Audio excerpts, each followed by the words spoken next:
Hi, I'm Kermit Apio, and I'm very excited to have with me the founder of Louisiana Baby Mamas. Jean Williams is with me. Hi, Jean. Hi, how are you? I'm doing very well. So my first question for the interview, have you ever been interviewed by a comedian before? Actually, I used to work for a comedian club. I used to do the interviews. Wow, that's I awesome. was the concierge for them. That's great. Well, we need to talk at some point about that. That is interesting. I wanted to ask you a little bit about Louisiana Baby Mamas, and Okay. which you founded in 2011. How did it start out? My husband and I was always our dream to start our own rescue when he retired. We worked for another group, and they were over in Texas, and they would bring their babies over to Louisiana. So we got nicknamed Louisiana Baby Mamas.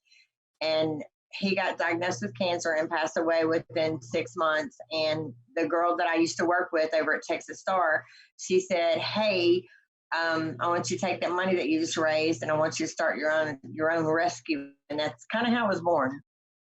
How did you first hear about Puppywarmer?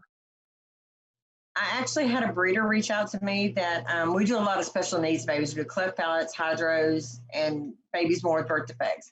I had a breeder reach out to me on Thanksgiving Day about 4 years ago, and she had a puppy that had a cleft palate and deformed back legs. She was in the Houston area, and she asked me to take her puppy, and she sent me her puppy and a puppy warmer. I didn't even know about puppy warmer. I didn't know anything. I never even heard of them.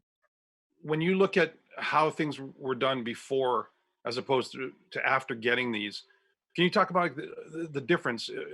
How It's much more huge. It's a difficult? game changer. It's huge. Absolutely huge. I Right after Wally got out of the incubator, I got handed four preemie puppies that were from Texas. We call them the Texas preemies. They were little. They had no hair, and I stacked them all in that little bitty incubator, and every single one of them survived. Instantly you see the effects of these things, right? Yes, yes, yes, absolutely. Babies that you don't know are going to make it, all of a sudden you can put them in here and have a good sense that they can survive, right? You can take a baby that's having trouble breathing and it's blue, and you just think, oh my gosh, this baby's going to die any second. And you can put them in there under oxygen. And usually within 10 or 15 minutes, they're pink and mad and hollering and doing great. It warms them Within up really 10 or quickly. 15 minutes. It warms them up very quickly.